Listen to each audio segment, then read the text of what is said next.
kita melakukan kegiatan pembelajaran kita pada hari ini, mari kita memulakannya dengan devosi terlebih dahulu. Sebelum kita mulai devosi, mari kita bersatu di dalam doa. Selamat pagi Bapa, selamat pagi Yesus, selamat pagi Roh Kudus. Terima kasih untuk istirahat yang boleh Tuhan berikan kepada kami tadi malam ya Tuhan, sehingga kami bisa bangun dengan kekuatan yang baru pada pagi hari ini ya Tuhan.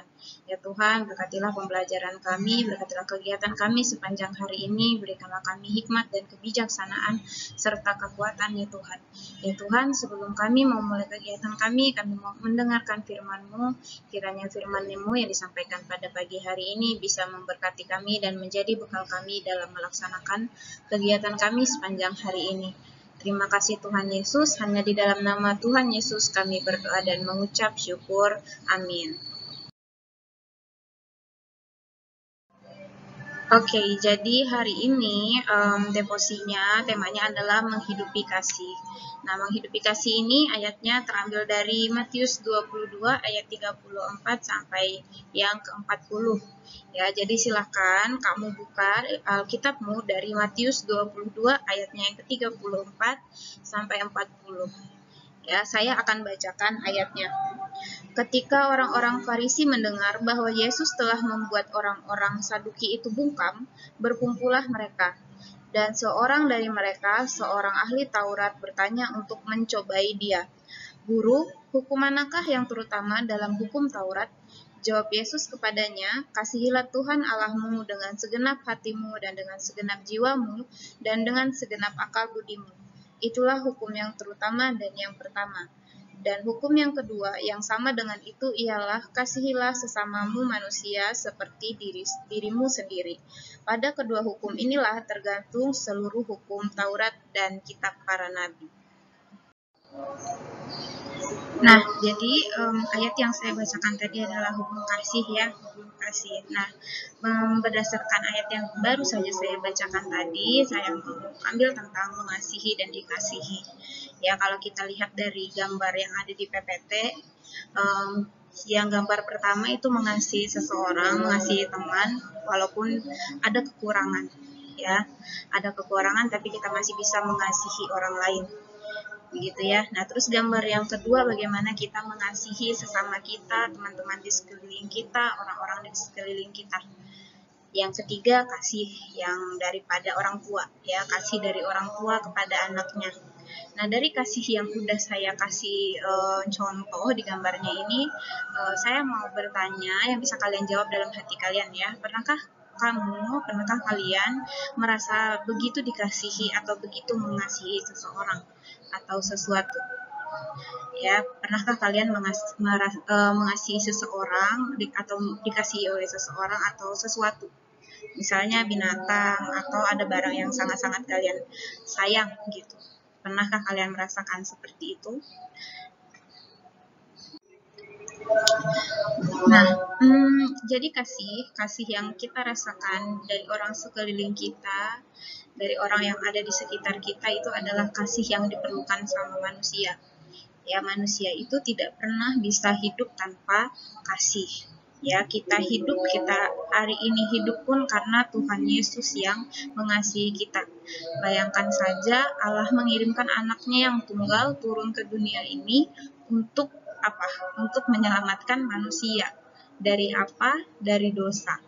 Ya, Tuhan Yesus mau disalibkan, mau disiksa, itu karena apa? Ya, bukan karena dia mau mencari ketenaran dunia, tapi karena Tuhan Yesus mengasihi kita, makanya Tuhan mau mati di kayu salib bagi kita. Ya, bayangkan aja kalau waktu itu Tuhan tidak mau disalibkan, maka sampai hari ini kita akan terbelenggu oleh dosa. Bagaimana jika manusia itu hidup tanpa kasih? Nah, saya ambil ada dua hal. Jika manusia itu hidup tanpa kasih. Nah, yang pertama itu adalah kesia-siaan, yang kedua adalah tidak hidup. Nah, kenapa saya bilang hidup tanpa kasih itu adalah kesia-siaan? Karena ketika kita melakukan segala sesuatu kita melakukan sesuatu tanpa ada kasih, itu adalah percuma, itu adalah sia-sia.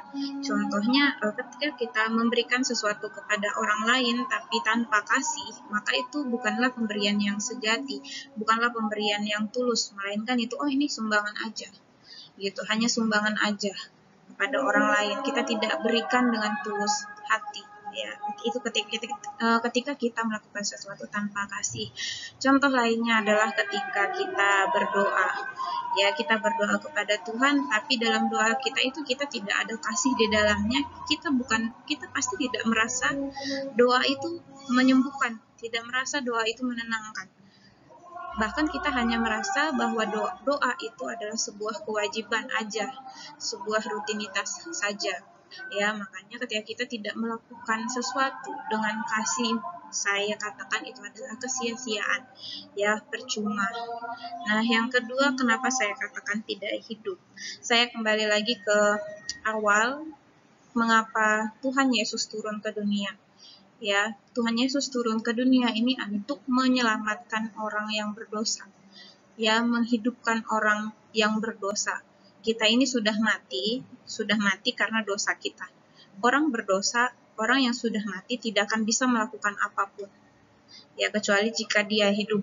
Nah, makanya kenapa saya bilang kasih Tuhan yang turun ke dunia, mengasihi manusia, makanya Tuhan mau mati di kayu salib. Tanpa kasih itu manusia tidak akan hidup, manusia tidak akan bisa melakukan apapun.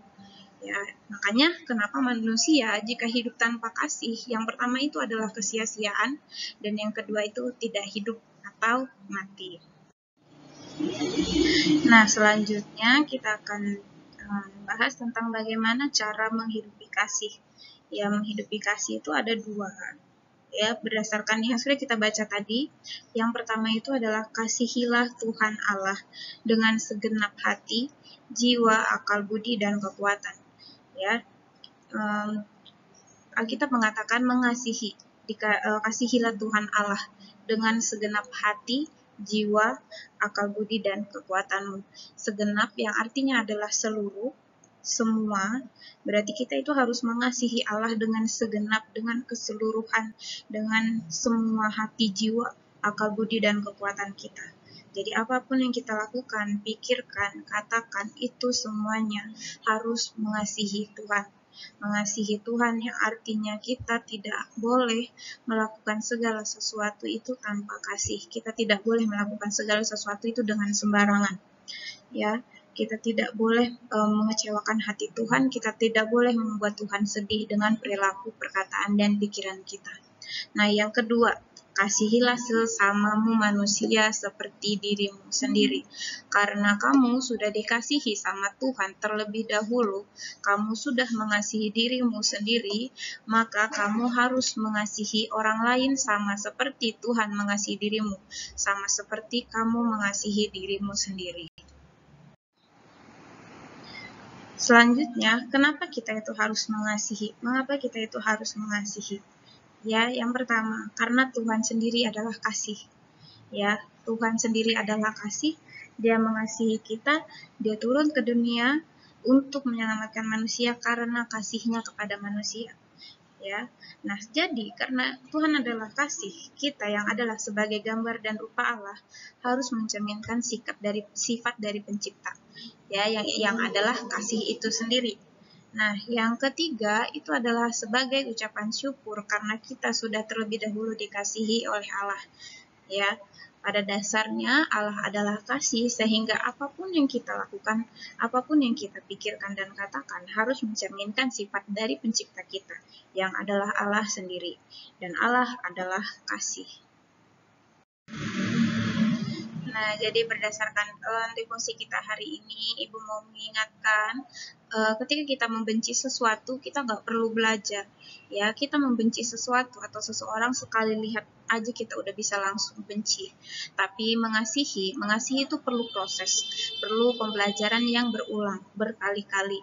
Ya, memang kita akan kesulitan atau merasa tidak senang ketika kita harus mengasihi orang lain, tapi melalui mengasihi itu kita akan mendapatkan rasa yang lega, ya, karena kita mengasihi, karena kita hidup dalam kasih, bukan hidup untuk membenci, tapi kita hidup untuk mengasihi, karena memang kasih adalah yang harus kita laksanakan di dalam diri kita sepanjang hari, setiap hari, ya, sepanjang hidup kita harus mengasihi orang lain sama seperti Tuhan sudah mengasihi kita sepanjang hidup kita, ya. Jadi refleksi kita hari ini ada 3, silakan kamu isi refleksinya. Yang pertama, pernahkah kamu menyadari nyatanya kasih Allah dalam hidupmu? Dan yang kedua, apakah kamu sudah pernah menunjukkan kasihmu kepada Allah? Dan yang terakhir, sebagai manusia yang dikasihi oleh Allah, bagaimana komitmenmu untuk mengasihi sesamamu manusia? Ya, jadi ada 3 refleksi, silakan ditulis refleksinya ya. Oke, devosi kita berakhir sampai di sini. Sebelum mengakhiri devosi kita, mari kita bersatu di dalam doa. Ya Tuhan, terima kasih untuk firman-Mu yang boleh kami dengarkan hari ini ya Tuhan. Kiranya melalui kasih yang telah Kau berikan kepada kami bisa mengasihi sesama kami bisa melakukan segala sesuatu dengan kasih-Mu ya Tuhan. Ya Tuhan, berkatilah pembelajaran kami sepanjang hari ini, berkati juga guru-guru kami yang akan mengajari kami, berkati juga orang tua kami yang bekerja ya Tuhan. Berikan mereka kekuatan, kesehatan juga dalam menyelesaikan setiap tanggung jawab mereka ya Tuhan. Ya Tuhan, terima kasih. Hanya di dalam nama Tuhan Yesus kami berdoa dan mengucap syukur. Amin.